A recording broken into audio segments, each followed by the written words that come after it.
মালয়েশিয়ায় দ্রুত শ্রম বাজার উন্মুক্ত করতে দেশটির প্রধানমন্ত্রী আনোয়ার ইব্রাহিমকে অনুরোধ জানিয়েছেন সেদেশে সফররত প্রধানমন্ত্রী তারেক রহমান। সকালে পুত্রজায়ায় মালয়েশিয়ার প্রধানমন্ত্রীর কার্যালয়ে দেশের সরকার প্রধানের দ্বিপাক্ষিক বৈঠক শেষে যৌথ প্রেস ব্রিফিংয়ে তারেক রহমান বলেন, বিএনপি ক্ষমতায় আসার পর বিনিয়োগের নতুন সুযোগ তৈরি করেছে। বাংলাদেশে মালয়েশিয়ার বিনিয়োগের ব্যাপক সম্ভাবনা রয়েছে। বাংলাদেশ আসিয়ানের সাথে আরও ঘনিষ্ঠভাবে সম্পৃক্ত হতে চায় বলেও জানান প্রধানমন্ত্রী। মালয়েশিয়া থেকে আরও জানাচ্ছেন হাসান মাহমুদ।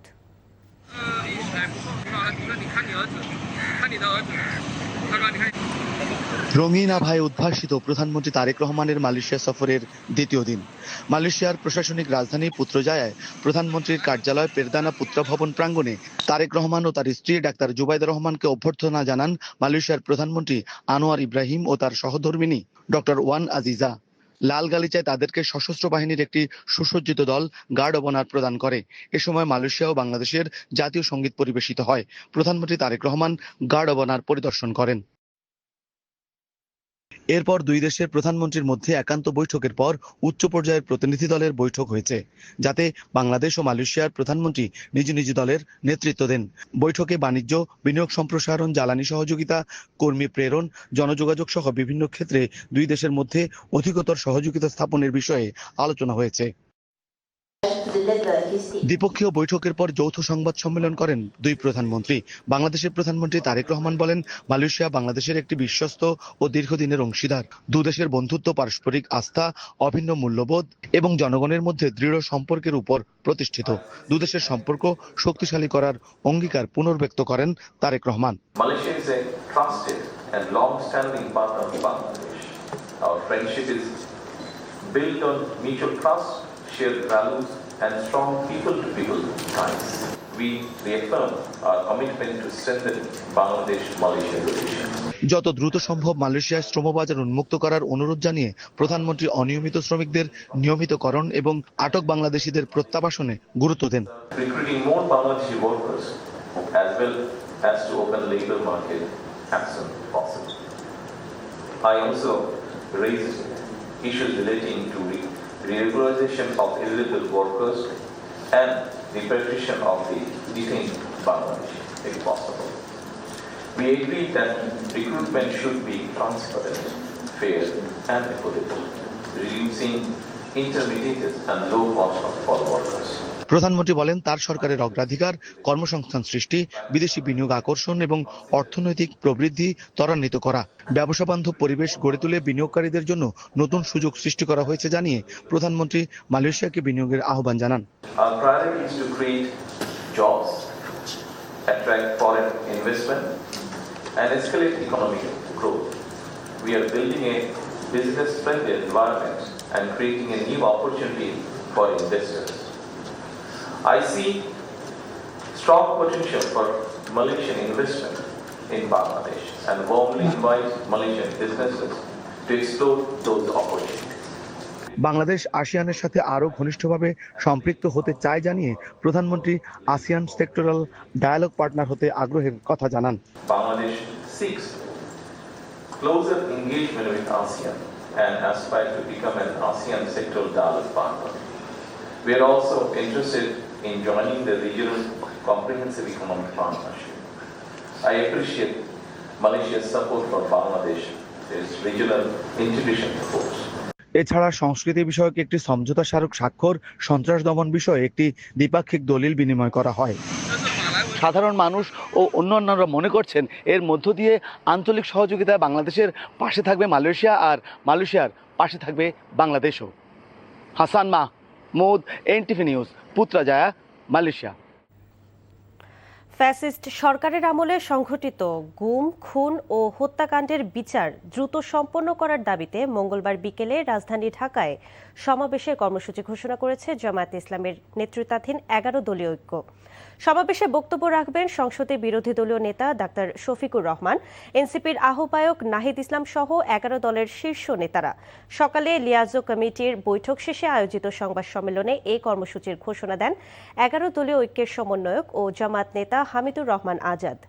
তিনি বলেন, দেশে এখনও বিচারহীনতার সংস্কৃতি বিদ্যমান এবং ফ্যাসিবাদকে পুনর্বাসনের অপচেষ্টা চলছে। জুলাই গণহত্যার বিচার এখনও সম্পন্ন না হওয়ায় উদ্বেগ প্রকাশ করে তিনি বিচার প্রক্রিয়া দ্রুত এগিয়ে নেয়ার দাবি জানান। এছাড়া দেশবিরোধী ষড়যন্ত্রের প্রতিবাদে আগামী 4 জুলাই সারা দেশে বিক্ষোভ সমাবেশের কর্মসূচি ঘোষণা করা হয়েছে। সীমান্তে আমরা শুনতে পাচ্ছি বিভিন্ন ধরনের প্রতিবেশী রাষ্ট্র কর্তৃক অস্ত্র মজুদের ঘটনা ঘটছে, কোথাও কোথাও ক্ষেপণাস্ত্র স্থাপনেরও ষড়যন্ত্র হচ্ছে বলে আমরা জানতে পারছি। এই প্রেক্ষাপটে 11 দিনের ঐক্য আজকে সরকারের কাছে দাবিও জানাচ্ছে। আমরা জনগণের পক্ষ থেকে গভীর উদ্বেগ প্রকাশ করছি। খেলাকে কখনো অর্থনীতির অংশ হিসেবে চিন্তা করা হয়নি বলে মন্তব্য করেছে অর্থমন্ত্রী আমির খসরু মাহমুদ চৌধুরী। আরও বলেন, ক্রিয়েটিভ ইকোনমি তৈরিতে দেশের কালচার ও হস্তশিল্প সহ ঐতিহাসিক স্থানে বিনিয়োগ করে কাজ শুরু করেছে সরকার, যা আগামীর জিডিপির বড় অংশ হবে বলে আশা তার। দুপুরে রাজধানীর এশিয়া প্যাসিফিক ইউনিভার্সিটি মিলনায়তনে আয়োজিত বাজেট সংলাপে তিনি কথা বলেন। আরও বলেন, গণঅভ্যুত্থানের পর জনগণের প্রত্যাশা আকাশচুম্বী হয়ে উঠেছিল। সেই আশার কথা মাথায় রেখে এই বাজেট দেয়া হয়েছে। পুরনো অর্থনৈতিক কাঠামো থেকে সরে আসার কথা জানিয়ে তিনি বলেন, গণতন্ত্রে যেমনি জনগণ অংশগ্রহণ করে, তেমনি অর্থনীতিতেও জনগণ অংশগ্রহণ ও সুফল নিশ্চিত করতে চায় বর্তমান সরকার। বলেন, দেশের বিভিন্ন খাতকে ভাগ করে জিডিপির অংশ করার দিকে নজর দেওয়া হচ্ছে। বিনোদন, পর্যটন সহ নানা মাধ্যমে দেশের অর্থনীতি বড় করার চেষ্টা করা হয়েছে এই বাজেটে। এবার তরুণ বান্ধব বাজেট হয়েছে বলেও তিনি জানান। ক্রিয়েটিভ ইকোনমির কনসেপ্টটা নিয়েছি। এখানে বহু লোক তাদের জীবনযাত্রার মানের উন্নয়ন হবে, তারা আরও লোক এমপ্লয় করবে। এটা হচ্ছে, আমরা কোনোদিন স্পোর্টসকে ইকোনমি হিসেবে দেখি না। Sports is a big economy. আমরা যখন স্টেডিয়ামে খেলা দেখতে যাই, আমি যখন স্টেডিয়ামের ticket, this is economics, this is GDP. কার্যক্রম নিষিদ্ধ আওয়ামী লীগের প্রতিষ্ঠা বার্ষিকীকে কেন্দ্র করে আইনশৃঙ্খলা পরিস্থিতির অবনতি হতে পারে এমন গোয়েন্দা তথ্যের ভিত্তিতে নাশকতা এড়াতে ঢাকা, চট্টগ্রাম, গাজীপুর, নারায়ণগঞ্জ, ফরিদপুর ও গোপালগঞ্জে সেনা মোতায়েন করেছে সরকার। আজ স্বরাষ্ট্র মন্ত্রণালয় থেকে এ সংক্রান্ত প্রজ্ঞাপন জারি করা হয়েছে। সরকার যে কোনো প্রকার নাশকতা ঠেকাতে সতর্ক আছে বলেই সেনা মোতায়েনের সিদ্ধান্ত নেওয়া হয়েছে। নজরানা চৌধুরীর রিপোর্ট। 23 জুন কার্যক্রম নিষিদ্ধ আওয়ামী লীগের প্রতিষ্ঠাবার্ষিক। এ উপলক্ষে ইতোমধ্যে দেশের বিভিন্ন স্থানে ঝটিকা মিছিল করছেন দলটির নেতাকর্মীরা। এ অবস্থায় নাশকতা ও বিশৃঙ্খলা সৃষ্টির আশঙ্কা থেকে দেশের 6টি জেলায় সেনাবাহিনী মোতায়েনের সিদ্ধান্ত নিয়েছে সরকার। 22 জুন থেকে 30 জুন পর্যন্ত সেনাবাহিনী মাঠে থাকবে বলে জানানো হয়েছে স্বরাষ্ট্র মন্ত্রণালয়ের এক প্রজ্ঞাপনে। সচিবালয়ে সাংবাদিকদের প্রশ্নের জবাবে স্বরাষ্ট্রমন্ত্রী জানান, আইনশৃঙ্খলা পরিস্থিতির অবনতি হয়নি, তবে বাড়তি সতর্কতা হিসেবে সরকার এই সিদ্ধান্ত নিয়েছে। Dhaka metro, Chattogram metro, Narayanganj, Gazipur metro এবং এর বাইরে 2টি জেলা, তাতে আমরা ডিপ্লয় করেছি যাতে যে কোনো রকমের অপতৎপরতা অ্যাড্রেস করা যায় ইন এইড টু সিভিল পাওয়ার। চাঁদাবাজি সহ বিভিন্ন অভিযোগে নারায়ণগঞ্জ 3 আসনের সংসদ সদস্য আজহারুল ইসলাম মান্নানের ছেলে খায়রুল ইসলামকে পুলিশি জিজ্ঞাসাবাদের বিষয়ে জানতে চাইলে স্বরাষ্ট্রমন্ত্রী বলেন, সংসদ সদস্যের ছেলে তো বিশেষ কোনো ব্যক্তি নন যে তাকে জিজ্ঞাসাবাদ করা যাবে না। নারায়ণগঞ্জ 3 আসনের এমপির ছেলের কি কোনো বিশেষ অধিকার আছে? আইনের চোখে সবাই সমান।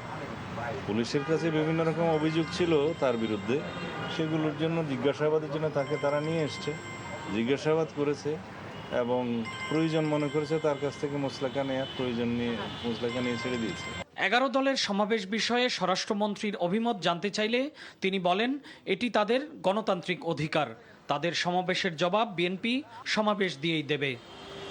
নজরানা Chowdhury, NTV news, Dhaka. Malaysia থেকে বিনিয়োগ নিশ্চিত করাই সরকারের মূল উদ্দেশ্য বলে জানিয়েছেন প্রধানমন্ত্রীর উপদেষ্টা মাহদি আমিন। সোমবার স্থানীয় সময় দুপুরে কুয়ালালামপুরে প্রধানমন্ত্রীর সফর নিয়ে সংবাদ সম্মেলনে একথা জানান মাহদি আমিন। প্রধানমন্ত্রী তারেক রহমানের প্রথম সফর দুই দেশের সম্পর্কের ক্ষেত্রে গুরুত্বপূর্ণ মাইল ফলক হয়ে থাকবে বলেও মন্তব্য করেন তিনি। এই সফরের মাধ্যমে দুই দেশের পারস্পরিক আস্থা, বন্ধুত্ব ও জনগণের সাথে জনগণের সম্পর্ক আরও সুসংহত হয়েছে বলেও জানানো হয় সংবাদ সম্মেলনে। সেই ধারাবাহিকতার বহিঃপ্রকাশই আমরা দেখছি বিএনপি সরকার রাষ্ট্র পরিচালনার দায়িত্বে আসার পর। এটি বাংলাদেশ ও মালয়েশিয়ার বন্ধুত্বমূলক সম্পর্কের এক ঐতিহাসিক অধ্যায় এবং ভবিষ্যৎ সহযোগিতার এক নতুন দিগন্তের সূচনা।